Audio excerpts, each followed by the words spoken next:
April, May, June, July. Like how did we get here? I don't know.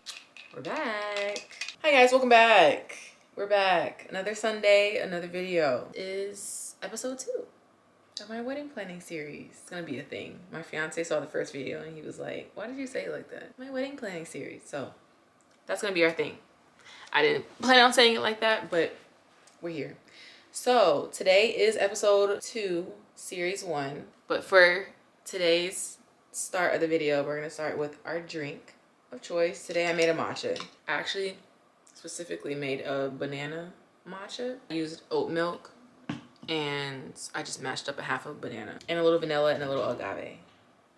That's my drink today. Today's video is going to be what we have decided and what's still open. We have already decided the venue, and in conjunction with the venue, the destination. So to not get too much into detail with the venue, for privacy reasons, I do want to talk about it, just not right now. It's a little too soon. But I will talk about how I found the venue. My fiance and I, before we were engaged, were talking about taking a vacation somewhere. We had already talked about marriage before, so I was thinking, okay, why not take a vacation somewhere that we could potentially get married? I have mentioned before on my channel that I've wanted to go to this particular place, and I was like, okay, well, I've always wanted to go here. Let me start looking specifically, now that we've had that conversation and we're okay with kind of looking at venues or looking at areas that we potentially get married.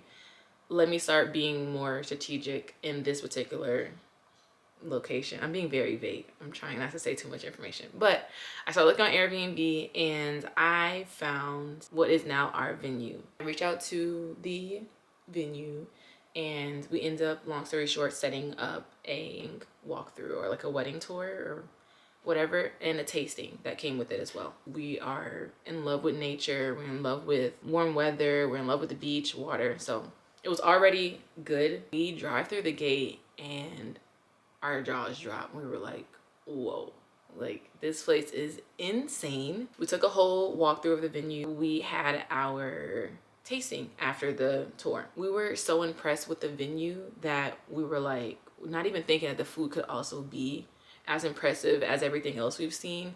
And it didn't miss a beat. It was so good. Everything we tried was delicious. We made really good choices on what we had available to us to try. So we kind of tried to have a bit of everything. It was just a beautiful experience, and it, like I said, just aligned. That was the word. Everything just felt aligned. We finished paying our deposit, so that's the first thing that we checked off the list. The guest count, we wanted to keep it really small. I just realized I touched my finger and I'm not wearing my ring. Hold please. Okay, we're back. Crazy I went that long without even realizing that my ring was on. I take it off at nighttime. You don't need to know that. And my camera was in the frame the whole time. Okay. So what were we talking about? Guest count. I knew after a couple weddings I've been through and a couple weddings that I've attended, I said I want to have a small wedding. And I've gotten so blessed that my fiance was immediately on board, and he was like, no. He's like, I 100% want a small wedding. Date set. I think I told you in the last video, there were no ties to a specific date that we had to get married. The easiest thing for me to put a date on was just a year from the engagement. The next thing we have secured is my ceremony dress. I tried not to crowd my decision making when trying to find my wedding dress. However, I've had so many dresses that I've wanted to try on in the years of anticipation of waiting for my wedding day that I feel like I had to try them on. So I tried on a lot of dresses, and the last dress that I chose that I saw on a mannequin, I said, that's not really what I was going for, but let's just try it. That ended up being my dress. I fell in love with it. It was my perfect size. I was like, okay, this is meant to be. Luckily, we have our wedding coordinator. We don't have to find one. She basically comes with the venue, which I love. And I also love her life. So I'm really happy that everything just worked out perfectly like that. So that is everything that we have decided.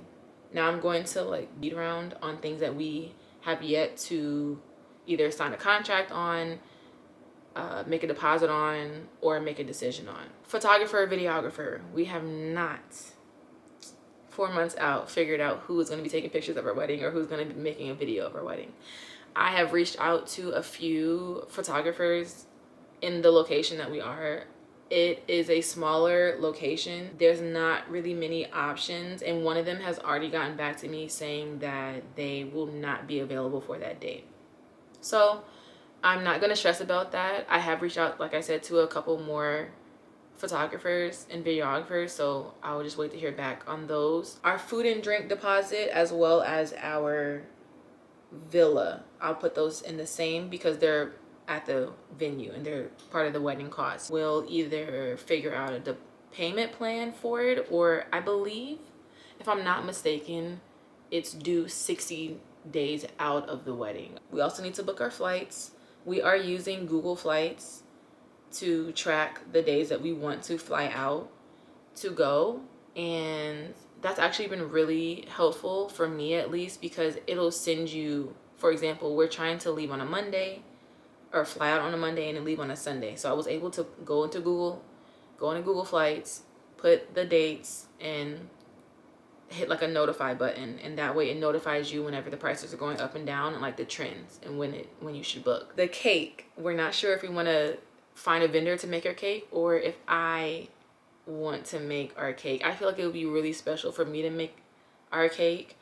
It'll just be a logistics thing on whether we'll have enough time when we fly in to bake it in the villa that we're staying at, because it does have a full kitchen. And then the last thing is some DIYs that we need to start thinking about where we're ordering the materials from. We have a few ideas, cute ideas of wedding favors for our guests. I don't want to go into too much detail because I want it to also be a surprise if you are watching this and you're coming to the wedding. But yeah, some really fun and creative ideas for our wedding favors. There's still a lot to figure out, and we are 4 months away from the wedding, and I know that I have told brides that you're getting into the thick of it and it's gonna fly by. I don't know why I'm not taking my own advice, and time is flying by. It's crazy.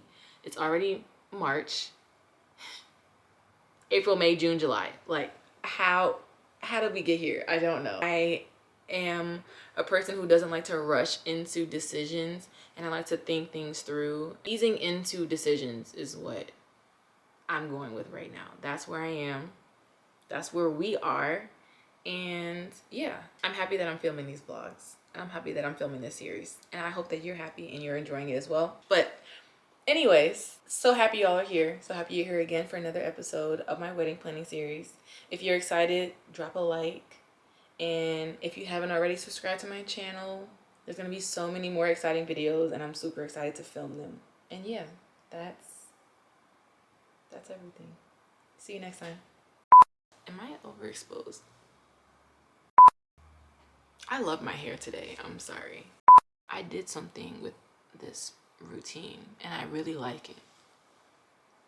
Also, my hair is growing. I love that for me. And my hair is like, it's there, right? It's just shrinkage. Gotta love shrinkage.